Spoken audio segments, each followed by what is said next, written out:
So I've started several companies all in the sustainability space, usually with a digital angle to them. And I got hooked on blockchain in 2016 and started a company with my CTO, Josep, who was from La UPC here in computer science.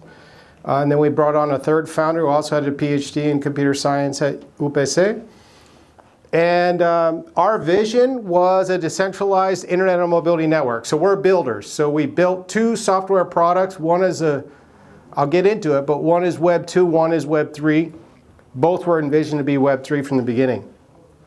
So in 2017, we were looking at what was happening in the mobility landscape around the world and came to the conclusion that there was this emerging topic some of you who care about mobility are probably well aware of called MOS, Mobility as a Service, the idea of having in your pocket one app that allows you to go door to door, combining micromobility, trains, buses, shuttles, whatever, in one single experience. So this was emerging as a big topic around the world, and everybody thought it was going to be the next big wave. And we felt like the current sort of Web 2 approach to it was flawed, and that we thought there was a need for a Web 3 approach. A fully decentralized, global, interoperable Internet of Mobility. What does Internet of Mobility mean to us? It means a global, decentralized mobility network where any mobility supplier can offer their services. Could be a massive Uber, could be a peer-to-peer mobility shared network, could be anything. Could announce their vehicles to a mobility platform that's decentralized, and any other interface, web, mobile, kiosk, that is connected to this decentralized network could enable discovery, routing, booking, and payment of that mobility service in any interface. So think about your airline app. Why can't you plug in a decentralized iomob into an airline app? Why can't you just plug it into an Uber app? So instead of just booking Uber, you can book a scooter that's not an Uber scooter and a public transit service. Or why can't you plug it into Renfe or a rail app? Well, this is what we built, actually. We built it as a Web 2 platform. The vision was to build as Web 3 from the beginning. And we started building with that ambition in 2017. Some of you might be familiar with the 4 stages of MOS, which is basically creating this capacity for bundling mobility services. And then the ultimate sort of dream goal was to embed societal ambitions into a MOS solution, i.e. sort of inclusive access to mobility and incentives to encourage greener mobility choices from residents. So we actually built 2 products to try to achieve this goal. This is the first product. It's been deployed in North America and in Europe. It's in the Web 2 world, you call it a middleware solution with API, SDK, white label app as well, deployed with rail operators and other clients who are using it to allow this sort of door-to-door mobility experience. We have suppliers like Uber and Bolt and many others integrated in our platform, including micromobility, parking, and other services.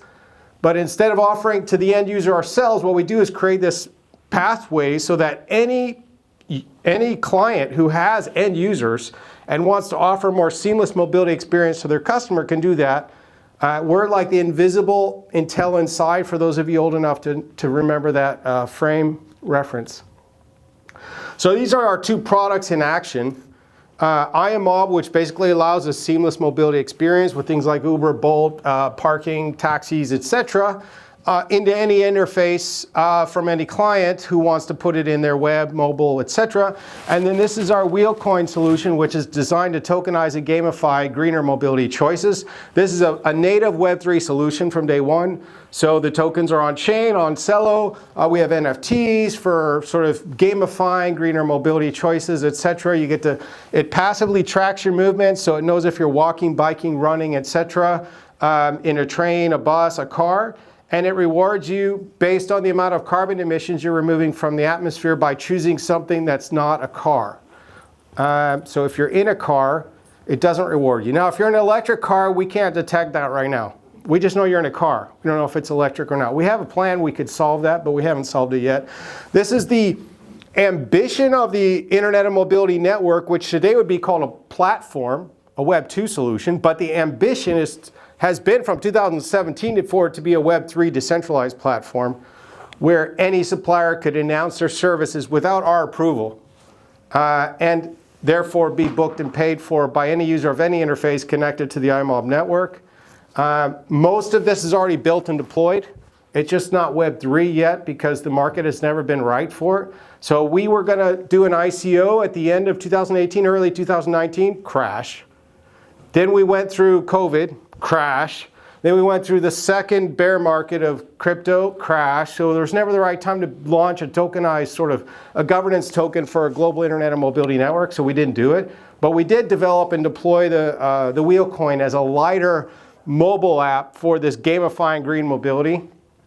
This is sort of the big ambition of iomob, with sort of the gradual integration of the iomob as a decentralized network with a gamification tokenized scheme inside it that would allow any client to deploy not just the digital decentralized mobility network, but then to also add the sort of gamification tokenization layer. So it could be, imagine a transit agency like TMB says, we want to offer seamless door-to-door mobility so more people in the region stop using their car. And we want to encourage through some kind of incentive to get people to get out of their car and use more of these services. So we're going to use this token scheme that allows people to basically be rewarded with free tokens that they can then convert to things. We got discounts on train discounts across Europe, on scooter bookings, on various things from providers who are willing to allow a user to exchange or burn their tokens in return for a discount on green mobility services. So trying to create this sort of virtual circle of benefits, all in the goal of accelerating the adoption of greener mobility and making it easier for us to go door to door without needing our car. And that's it. I guess I did it in 10 minutes.